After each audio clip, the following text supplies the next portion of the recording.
Ladies and gentlemen, thank you for your patience in holding. We now have your presenters in conference. Please be aware that each of your lines is in a listen-only mode. At the conclusion of this morning's short remarks, we will open the floor for questions. And at that time, instructions will be given as to the procedure to follow if you would like to ask a question.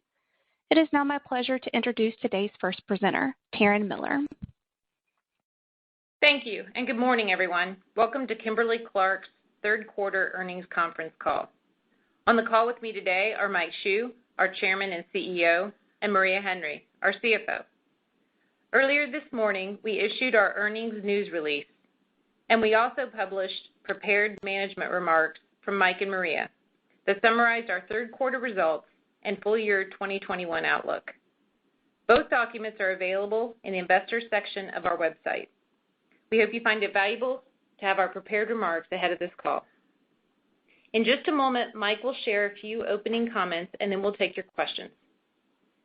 During this call, we may make forward-looking statements. Please see the Risk Factors section of our latest annual report on Form 10-K for further discussion of forward-looking statements. We may also refer to adjusted results and outlook. Both exclude certain items described in this morning's news release. The release has further information about these adjustments and reconciliations to comparable GAAP financial measures. Now, I'll turn it over to Mike. Okay, thank you, Taryn. Good morning, everyone. Before we get to your questions, I'd like to offer some perspective on our third quarter and further actions we're taking in response to this dynamic and challenging macro environment. Organic sales were strong, up 4% in the quarter, and included the impact of pricing actions implemented in the second and third quarters. In North America, personal care organic sales were up 11%, driven by mid-single-digit increases in both net selling price and volume. In D&E markets, personal care organic sales were up 7%. Organic sales increased double digits in Argentina, Brazil, China, India, Eastern Europe, and South Africa. Our top-line performance was strong despite the resurgence of COVID, which impacted growth in ASEAN, Latin America, and KC Professional. Our market positions remain strong and are improving, reflecting strong innovation and excellent commercial execution in nearly all key markets. Our share positions in North America remain solid with good sequential gains in personal care. Our share performance in D&E markets remains robust, where we continue to strengthen our diaper leadership positions in key markets, including China and Brazil. We also continue to focus on cost, with our teams delivering solid savings of $150 million in the quarter. In addition, we reduced between-the-line spending. Now, clearly, our margins and earnings were disappointing as higher inflation and supply chain disruptions increased our costs well beyond the expectation we established just last quarter. I'd like to highlight the effect of three areas of volatility that are most impacting our business. First, as we noted in July, and on the basis of external forecasts, we had expected commodity prices to ease in the second half of 2021. Instead, prices for resin and pulp increased further in the third quarter and are now expected to stabilize at a meaningfully higher level than our prior estimate. Second, a tight U.S. labor market and disruption in domestic and international transportation markets are having an elevated impact on our supply chain as we work to get our products to the shelf and meet consumer demand. Third, energy costs are up dramatically in Europe, where natural gas prices have risen as high as 6 times year-ago levels. Energy prices in North America are also up sharply, although not to the same extent. As a result, our margins are down, but we're down with declines only partially mitigated by the actions we've taken to date. We're not pleased with our results, and we're taking further action to mitigate the impact of higher input and labor costs. These steps include further pricing actions, additional initiatives to ensure we achieve our cost savings goals, and tightening discretionary spending. At the same time, we remain committed to investing in our brands and commercial capabilities. While we expect to see some benefit from these actions in 2021, we have further reduced our outlook for the year. This reflects our third quarter performance and our expectations for the fourth quarter. And while we're not ready to call our outlook for 2022, I will offer perspective on key variables that will affect our plan next year. First, we continue to build top-line momentum. In addition, our pricing actions, brand investment, and commercial programs should provide further benefit in 2022. Second, some discrete headwinds we face this year will be behind us. This includes the U.S. winter storm and presumably consumer tissue destocking. Third, some headwinds we face this year may become more persistent. We're now expecting further inflation on several key commodities. We're also expecting continued tightness in the labor and transportation markets, which will continue to impact our global supply chain all the way to our customers. In addition, the going forward impact of COVID on both demand and supply remains very unpredictable. We will continue to move decisively and navigate changing market conditions. We'll also continue to invest in our brands and capabilities to maintain brand momentum. Our strategy is working, and we remain confident in our future and are confident in our ability to create long-term shareholder value.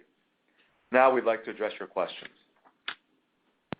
Thank you. At this time, we will open the floor for questions. If you would like to ask a question, please press the star key followed by the 1 key, that is star 1, on your touch-tone phone now. Questions will be taken in the order in which they are received. If at any time you would like to remove yourself from the questioning queue, please press star 2. Again, that is star 1 if you would like to ask a question. Thank you. Our first question comes from Dara Mohsenian with Morgan Stanley. Morning, Dara. Hey, guys. How are you? Good. Been better. Yes. Well, tough environment. So you mentioned further pricing actions, Mike. Can you just be a little more specific there? Maybe review what you've done globally in terms of percent of portfolio, magnitude of increases generally where you've taken increases, and maybe just some insight in terms of the forward pricing. Are you looking at it more on a product category basis, geographic basis? But just as you think about the forward pricing, any more insight would be helpful.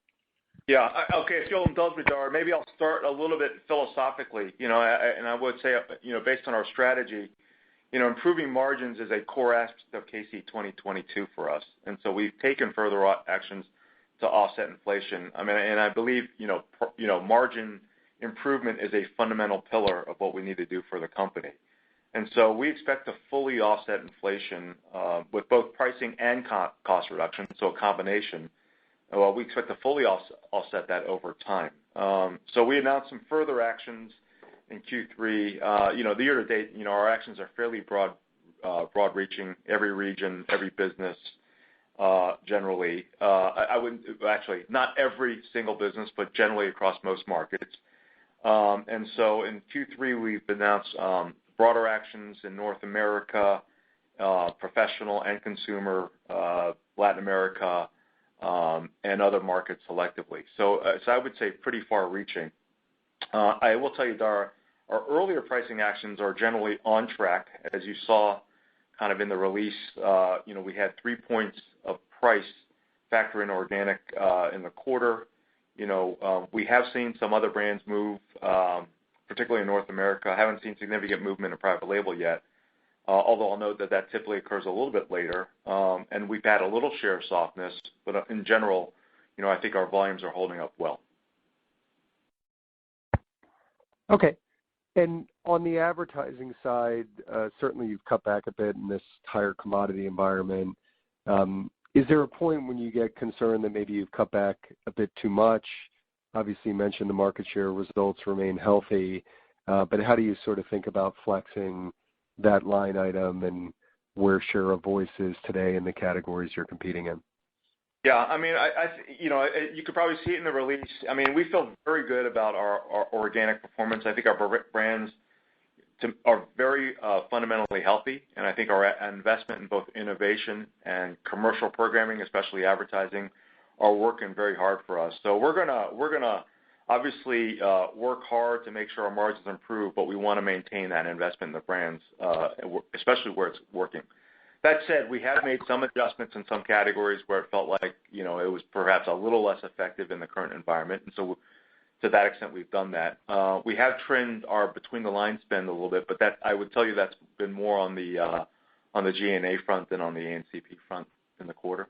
So I don't know, Maria, if there's something you want to add. Yeah, I think I describe it as we're being very pragmatic here. We had some challenges on the supply chain side that are affecting us, and so we have challenges getting the product to our customers, and where we've got higher demand than we can fulfill at the moment because of the supply chain challenges, we're really looking at what are the near-term returns on our investments, and we've been prioritizing those as we look at the current situation.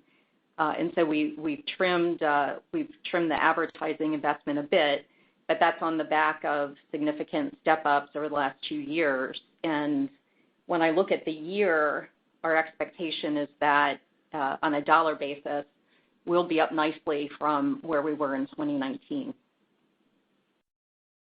Okay. And then last question, just as we look out, obviously there's a lot of volatility from a commodity cost standpoint, and things have been moving in the wrong direction, and you're taking a lot of pricing to help offset that. Is there a certain point you can look out to where you think the year-over-year pricing, at least based on the plans that are in place today, as well as spot commodities where we are today, where you're able to fully offset it on a year-over-year basis? Obviously, there's still, there's a big gap leaving this year, but I'm wondering on sort of more a go-forward basis, is it more in the middle of next year when you think you have enough pricing to offset year-over-year commodity increases? Could it be earlier than that? How do you sort of think through that conceptually, understanding there'll be some gap leaving this year, but when on a year-over-year basis do we sort of get to an ability maybe to offset some of these cost pressures from your vantage point? Yeah, Dara, I mean, that's why we've been saying we'll offset, or get our margins back in line and improving over time with both pricing and cost reduction. I think the middle of next year is probably a good kind of perspective for us, because obviously, what happened this year was, we saw the change in the commodity line, obviously coming out of the first quarter, and so we announced pricing that was effective, or we announced it at the end of the first quarter, and it was effective in our second quarter of this year.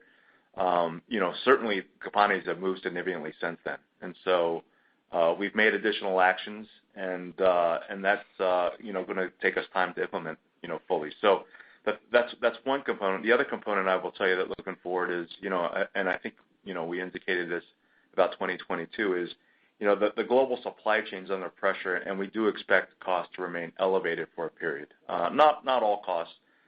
Certainly, I think there's some fundamentals in the eucalyptus market that would say, hey, there's more capacity coming along, so that should come back a little bit.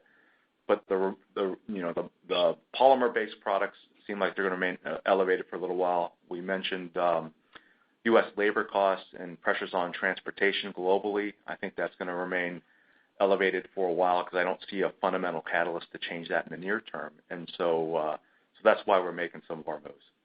Yeah, and I would add it will depend on the where commodities go and any pricing actions that we take from here. So I might be a little bit more cautious than the middle of next year in terms of margin recovery. But we'll have to see how the dynamics play out. I think at this point it's too early to call. What I would say is we understand the situation, we understand what the drivers are, and we'll manage through it with an eye toward recovering our margins over time. That's helpful. Thanks. I'll get back in queue. Thank you. Our next question comes from Lauren Lieberman with Barclays. Morning, Lauren. Thanks very much. Good morning. I wanted to just focus in a little bit on the supply chain disruption, mentioned briefly in the prepared remarks, and you guys just spoke to it a bit. And it's also impacting your sales outlook for this year. So was hoping you could give us a little bit more color on, what categories are we talking about? Is it you're not able to procure inputs, or is it about not being able to get from your factory to the store effectively? Which element of supply chain is it that's under pressure, and what category should we be looking for that pressure in, particularly next quarter? Yeah. Okay. Well, maybe I'll start, and Maria's probably got much more detail, but I would just, not to be flip, Lauren, but it is affecting almost kind of all areas of our operation. I mean, certainly I think you can clearly see, on fiber and resin-based, the commodity challenges, and so I think that's kind of well established and visible for you all. I think maybe what is a little less clear is kind of how it's rolling through, and when I mentioned labor markets and the transportation markets, it ripples through. And my take would be it looks like COVID appears to have increased the demands for goods over the past year or so, and as shifting has spended a little bit from services to goods. And so with that, the other effect of COVID is, and you've read all the articles about the Great Resignation, whether that's the case or whether it's more that there are a lot more options for hourly work, it has really tightened the hourly labor supply. And so because of that, that pressure on both sides, increased demands means much more demand for containers or trucking. Less labor means fewer drivers to drive the trucks, and because of that, as you noted in our third quarter, while our service levels are improving significantly, we were not able to get all our orders out the door on the timeline that we wanted, and because of that rolls through in multiple ways. One is we pay higher rates for employees, higher wages. We're paying higher rates for transportation. It's rolling through. In some cases, our employee tenure has shortened dramatically, and so it's changing how we staff because we have to staff more people to get the product out the door. We've got production outages, missed deliveries, and that ripples through with fines and everything else with customers. And so there's just the many ways that I think both this pressure on the labor side and the transportation markets kind of ripples through the cost. And that's kind of why you're seeing a little softness in our force delivery.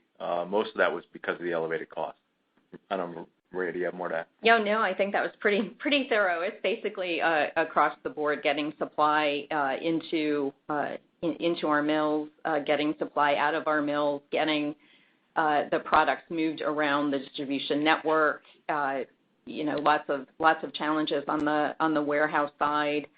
We need to hire in a normal time. If we have 30 people, given the inefficiencies with the labor and turnover, we might need to have 40 people just to get the same amount of product out the door, as an example. So it's across the board, primarily in North America, although in the UK, there's also distribution challenges. It's another market where it impacted our sales in the quarter, and that also has to do with labor related to Brexit. So I've never seen a supply chain environment like this, and it's affecting us across the P&L. Yeah, and Lauren, one thing I'll add is I don't know that there's I think we said in the notes not a short-term solution here, because it does feel like it's based on fundamentals, which is there's more demand for goods, and I think we're seeing that in many categories beyond consumer. And then it does feel like there's more options for hourly employment, and because of that, that's putting pressure on the labor markets, and hiring for the roles that we need, right? Yeah. Okay. And so when you also mentioned about, I think it was in the prepared remarks, about investing in the supply chain to meet demand, this is what we're talking about. It's just absorbing these higher costs. It's not structural CapEx type investment. It's investment meaning in incremental workers and so on. Yes. Right. It's the P&L investment. And then I think I've mentioned this before in terms of overall investment in CapEx and where are those dollars going to. The part of the investment is in digital supply chain, and that's been a driver of our CapEx and will continue to be for several years. And when we look at things like the S/4HANA upgrade, we've wrapped a lot of supply chain digital capabilities into that program. But that's not new news. Okay, great. I'll leave it there because that was a lot that you gave me. So thanks very much. Okay, thanks, Lauren. Thank you. Our next question comes from Chris Carey with Wells Fargo Securities. Morning, Chris. Hey, good morning. Thanks so much. So a couple category questions, actually. On the personal care side, can you just maybe expand a bit on the strength that we're seeing in the business? There's been a lot of commentary around challenged birth rates, and yet the business continues to see strong growth. think North America might have seen mid-single-digit volumes this quarter. Our forecast is wrong, for the birth rates this year. Are certain income classes doing better? Did stimulus offset the impact of the job losses? Just any perspective you might be able to provide around, why that business seems to be doing better. And then I'll just add on the second kind of category question here. I mean, I appreciate that the tissue business, the consumer tissue business is seeing, difficult comps and continued destocking, but that there has been some market losses. I wonder if you could just expand upon that as well. So there's one on the personal care side and then on the tissue side as well, please.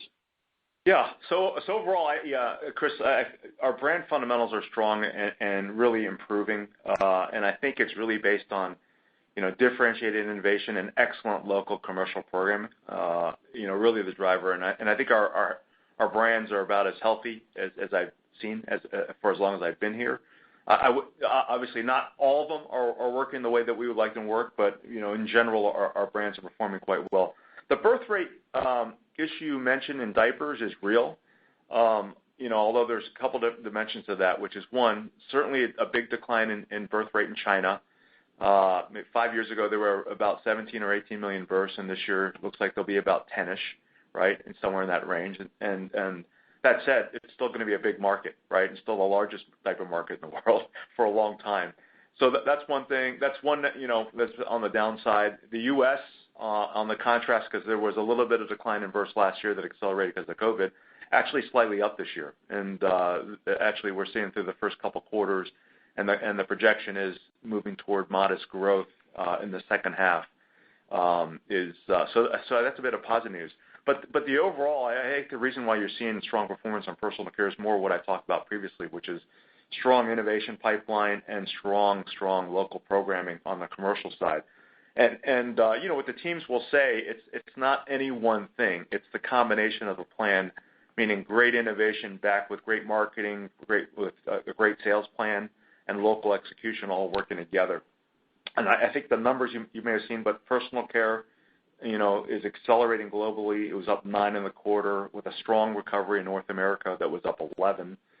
And then we're continuing to see that strong performance across D&E in most markets. Making good progress in KC Professional as well. That was up 12, with North America being up 16, and a healthy balance of both price and volume. And then consumer tissue, although still down in the quarter, it was down 6 and down 9 in North America. I'd say that was stabilizing. Our consumption in North America was better than our organic, and that's because we were cycling a big year ago customer or consumer inventory build that happened in the third quarter. A little bit happened in the fourth quarter last year as well. So we're cycling that. But I'd say, I would say the good news on consumer tissue globally, it feels like it's stabilizing.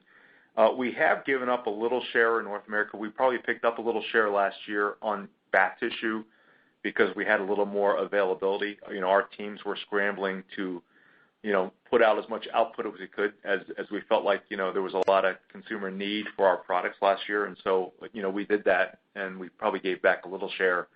But again, I think overall we feel like consumer tissue certainly stabilizing versus what we saw in the first and second quarters. If I could just thanks for that. If I could just have one follow-up. Just on the pricing in consumer tissue, I was surprised to see it come in relatively low given the magnitude of the inflation that is historic, as you mentioned a number of times today. Is that just a function of timing? Was there a promotional event in the quarter that offset some of the pricing? Do you expect that to build significantly from here? Just any perspective, or is that a function of some of the market share issues you're seeing and maybe you're not pricing as much? So just any perspective you might be able to just provide around the pricing and the consumer tissue business, and maybe how you see that shaping up in the very near term. Thanks for that. Yeah. Consumer tissue, particularly in North America, will build as the year goes and into next year. And so, so there was not that much in this year, and then we did have a little additional trade investment versus year ago, and so that offsets some of it. But we expect that to continue to build as the year goes. Okay, thanks so much. Okay, thank you, Chris. Thank you. Our next question comes from Kevin Grundy with Jefferies. Morning, Kevin. Great. Hey, good morning, Mike. Morning, Maria. Morning. Mike, I wanted to come back just on market share. You touched on a moment ago, and you didn't seem overly concerned about the U.S. As we look at the Nielsen data, it's down across the board for the most part in the most recent 4 weeks and 12 weeks. And to your point, Mike, it has been more pronounced on tissue and towel, but it's not entirely tissue and towel. So I just wanted to kind of get your opinion, your view on where you stand in the U.S., your relative satisfaction, how you believe your supply chain may or may not be more impacted or impacted to a greater degree by some of the supply chain issues out there, and how you're thinking about, just broadly, to a question earlier, just pulling back on spending in light of some of the market share trends, which I suspect are probably not where you'd hope they'd be. But I can stop there, and then I have a follow-up. No. Thank you for keeping us honest on the shares. But what I would say, we're improving from a tight supply situation, and so that's probably the big thing.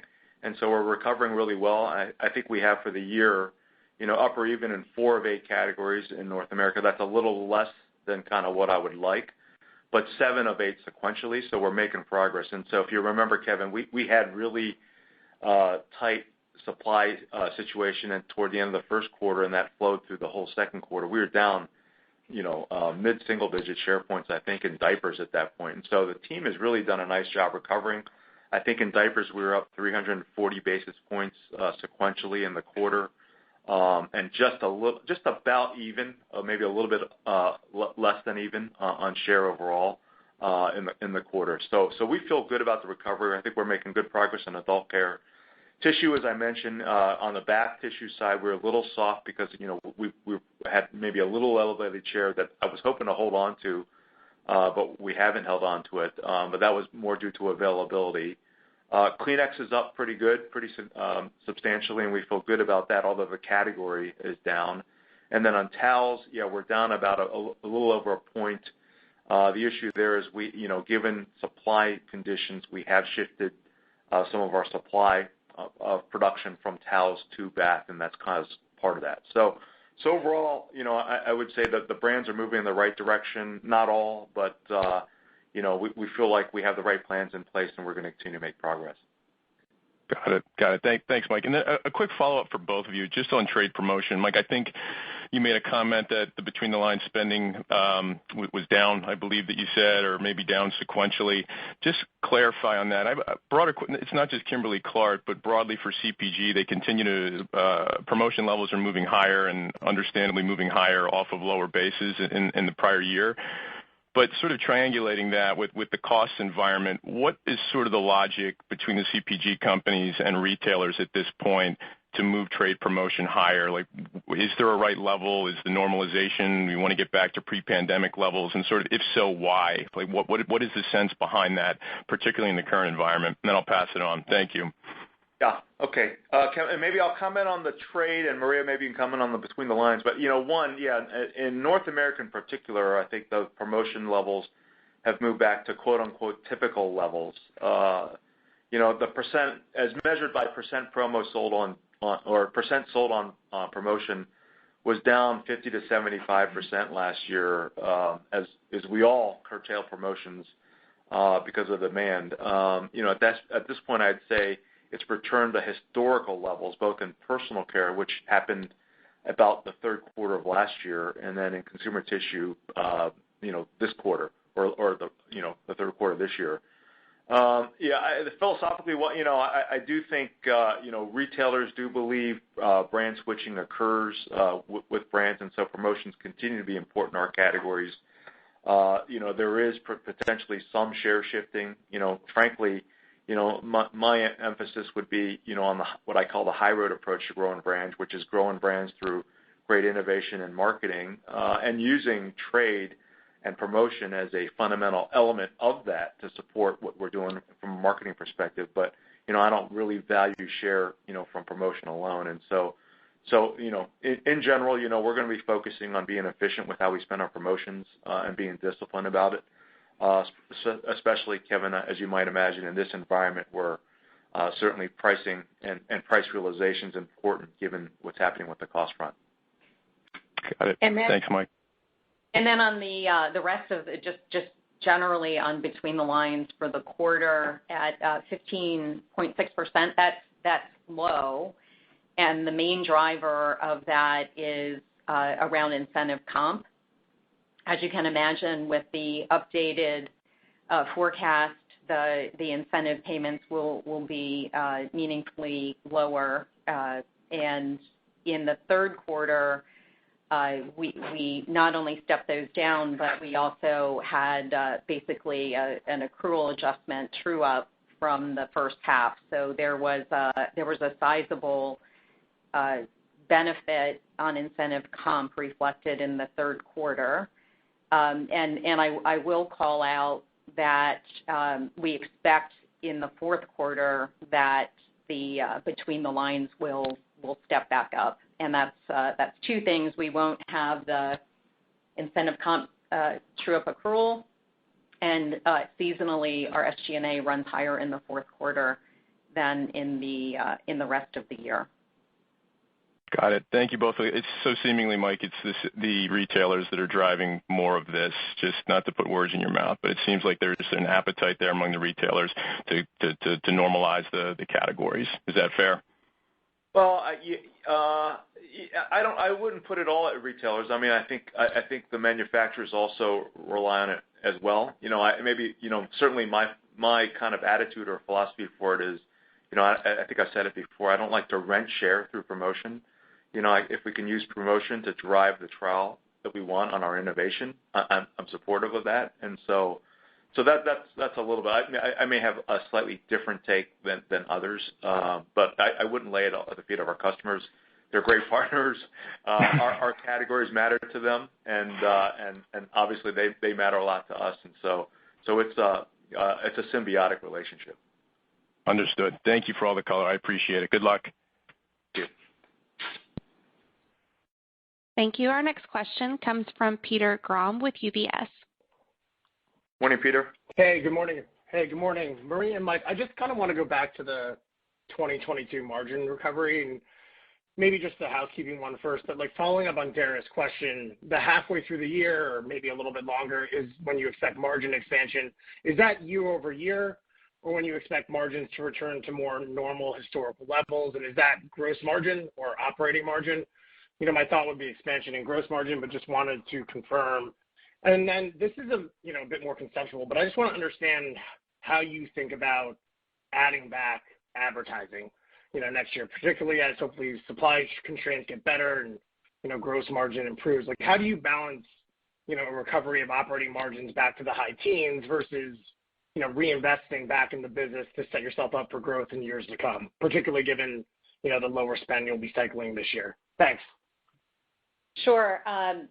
Peter, I'll start and then Mike can chime in. The next year we'll have some interesting dynamics, and it's probably going to be a bit of a tale of two halves when you look at the first half of this year and the second half of this year. That's going to drive some year-over-year comps that will have some different dynamics. And as I said, we'll have to see really how commodities play out and how pricing plays out. And I would characterize it as we'll look to recover margins over time. We are very focused on margin recovery, and exactly when that's going to happen, I'm not prepared to say, but we'll have a lot more to say on that in January when we have 3 months more of visibility and 3 months more of additional actions that we'll take as a management team. We're working through our 2022 planning cycle now, and so we're pulling that together. And given the volatility and the lack of visibility that we've had, it's too early to call the year, but we'll give you our best view in January. And Mike, I think you can probably comment on advertising and how you see that unfolding.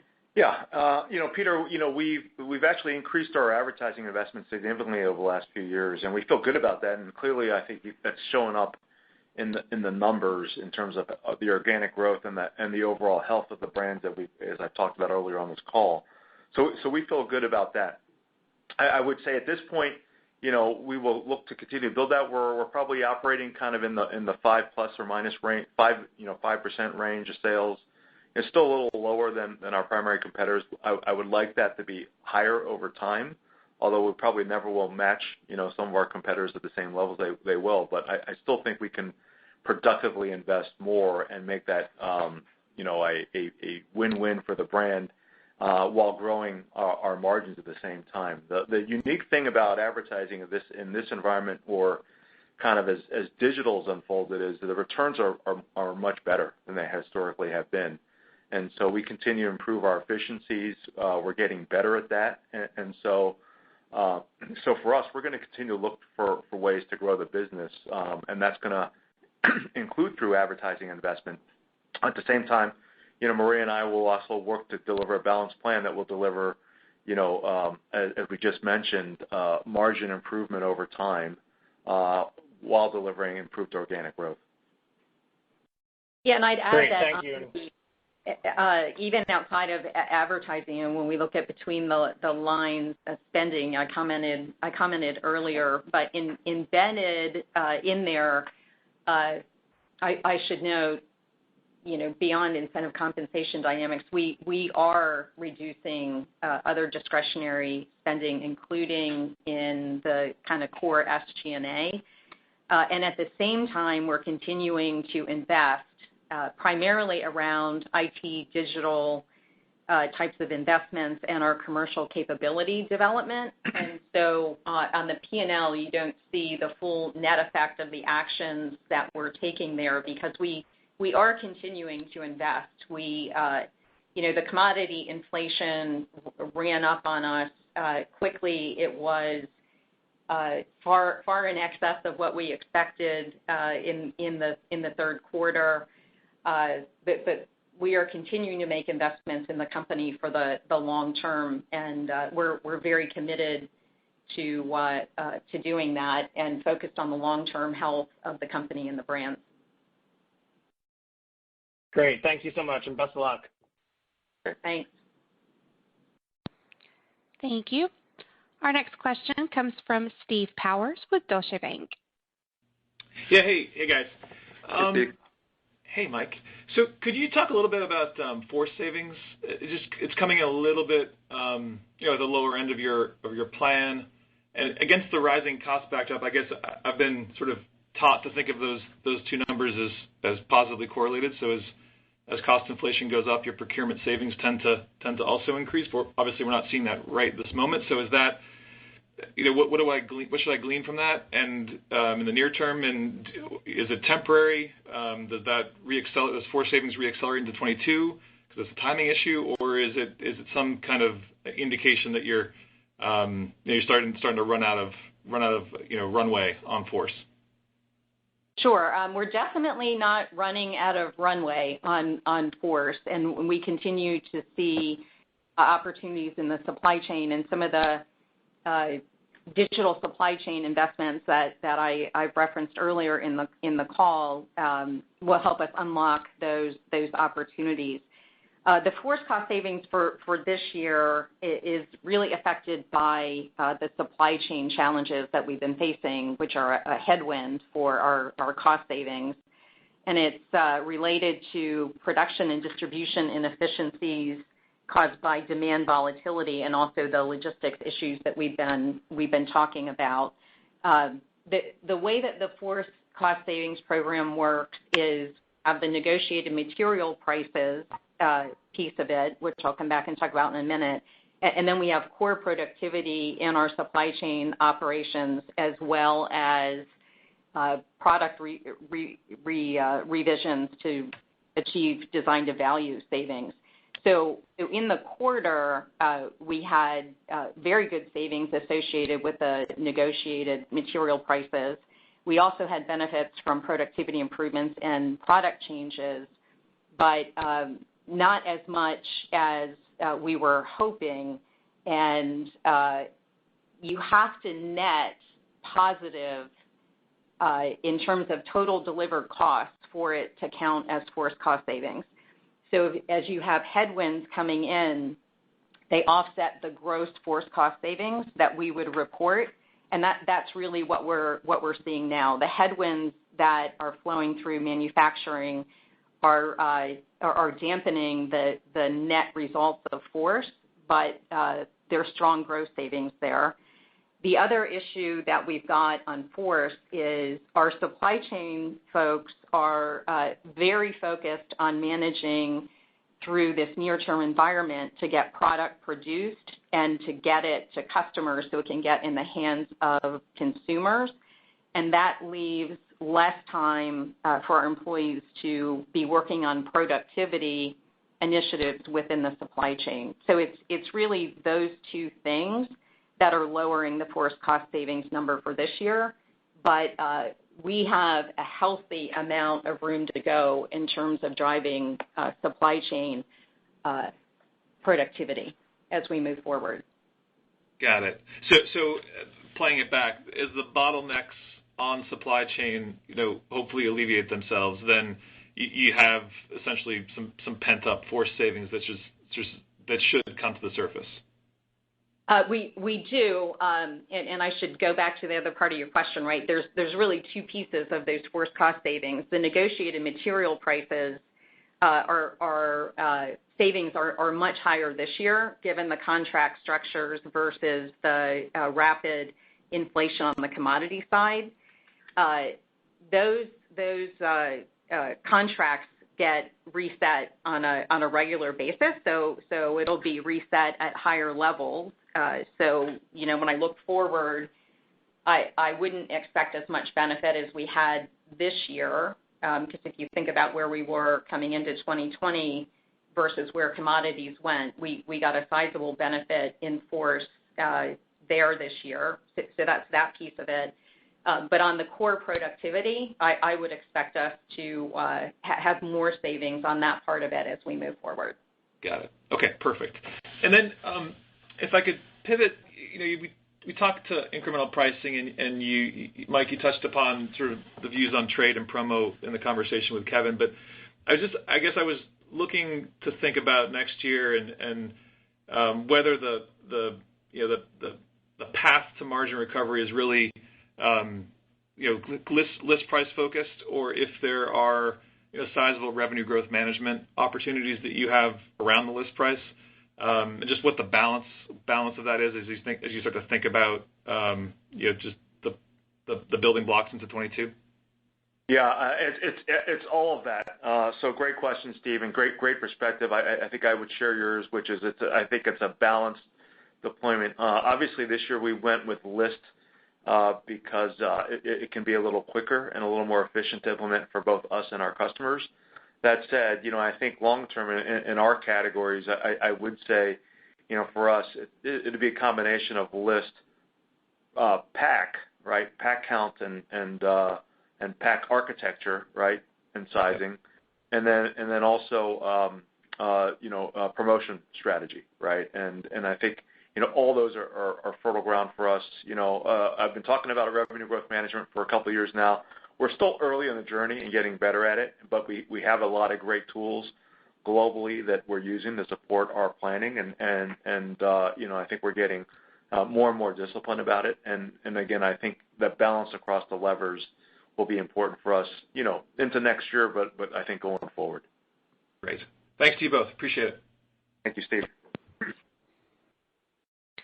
Thank you. Our next question comes from Nik Modi with RBC Capital Markets. Good morning, Nick. Yeah, thanks. Good morning. So, Mike, just a question on price elasticities. Obviously, things have looked pretty good.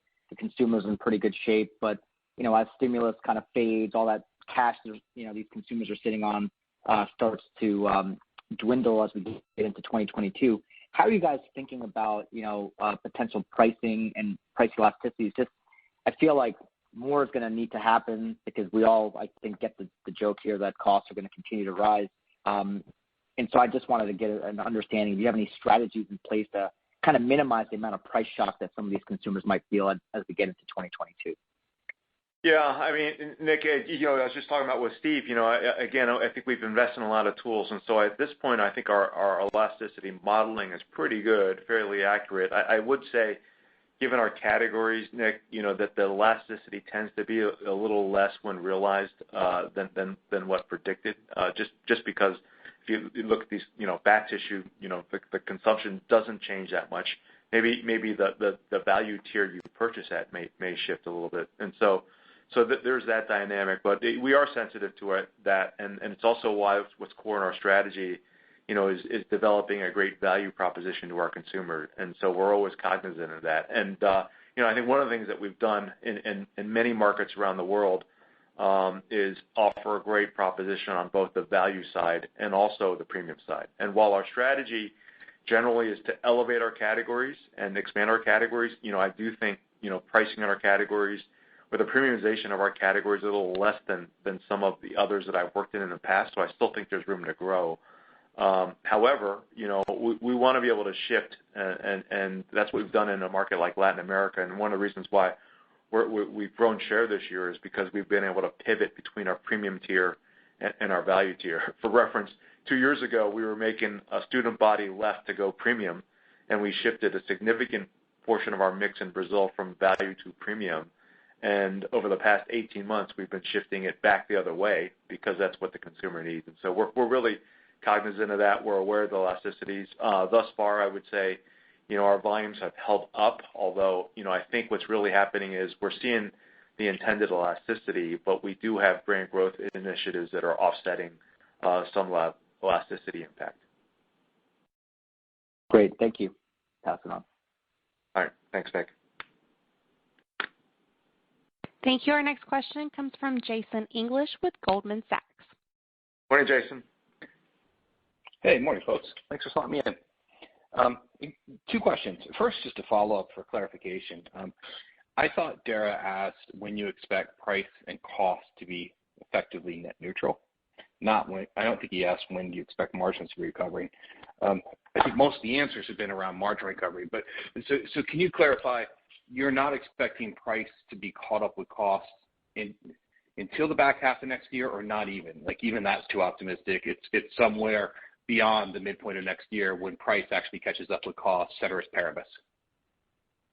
I think we'll hold on the 2022 comments until we get to January, and then we'll have more to say about that once we have 3 months more visibility into what's happening in the commodity market, what's happening with price that's either in the market or will be in the market, and we'll give you our best view there. I don't think it's productive to speculate on that right at this point, given the volatility.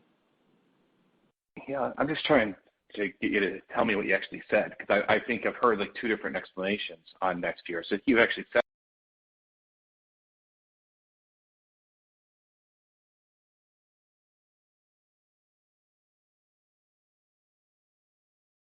a lot in 2022, I'm just looking for clarification on what you actually did say.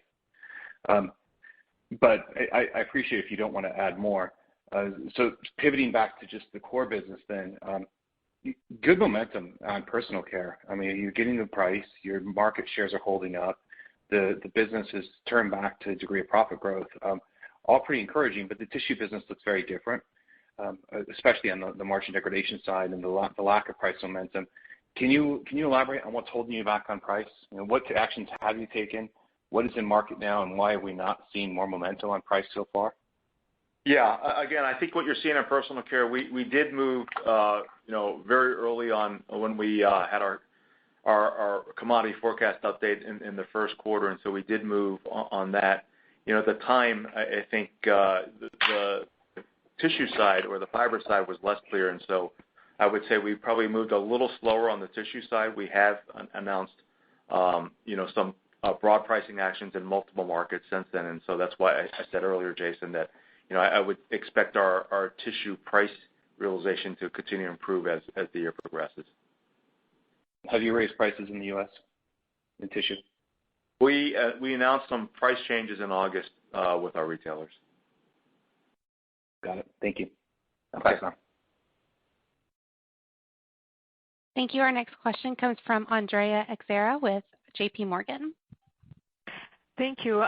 Good morning, everyone. So I have two questions. One is a follow-up on the supply chain disruptions, looking ahead on availability of raw materials and transportation lines. Do you believe those will linger into the first half of 2022, setting aside the pricing commentary that you may not be ready to, just in terms of availability of raw materials and transportation? And then a second one on the category growth between tracked and non-tracked channels. Do you just see bricks growing faster than e-commerce because of the tough comparisons in the quarter? And do you see the share issues that you alluded to in North America mostly due to the fact that your competitors took longer to take pricing, or is that more of a availability issue? Thank you. I'll start with supply chain disruptions. I don't see a near-term catalyst for them improving. I think the labor issues in the U.S. are very real, and that's where we are feeling the brunt of the challenges on the supply chain side.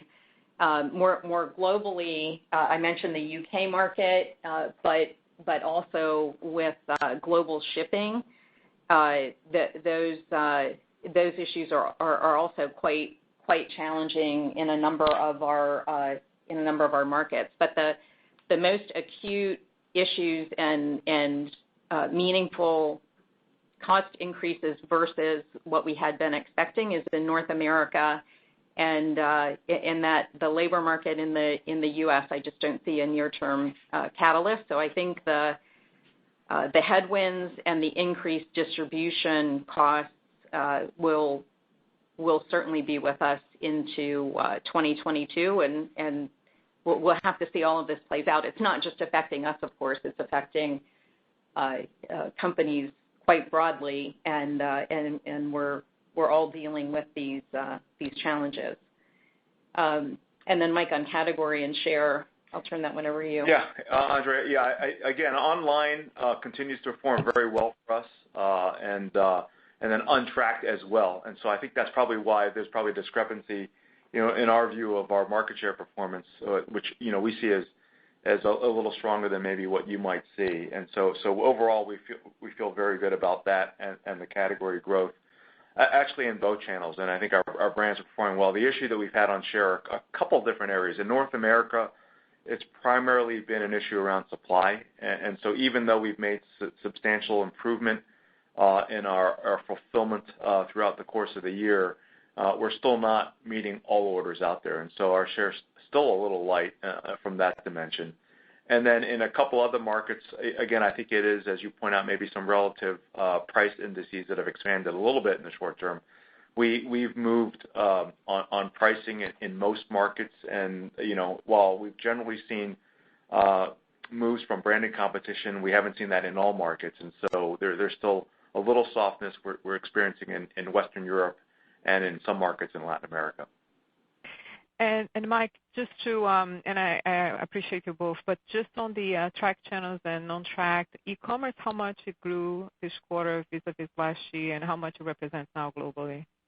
Or if you have a U.S. number, that would be helpful. Yeah. Overall, globally, we're probably in the mid to high teens at this point. I don't have the growth rate offhand, but in the strong double digits is what I would say. On top of I would assume also a very strong performance last year. Strong performance last year. Yeah. Right, and with the great news being our fastest grower was our biggest market, so that was good last year. And so again, online continues to be important and increasingly important, and we're operating very well there. Okay, great. Thank you. Thank you. Thank you. There are no more questions at this time. Okay. Well, thank you all for taking the time to be with us today. We're working hard to drive sustainable brand growth and taking further action to ensure that we improve our margins and earnings profile. So thank you all. Thank you, ladies and gentlemen. This concludes today's teleconference. You may now disconnect.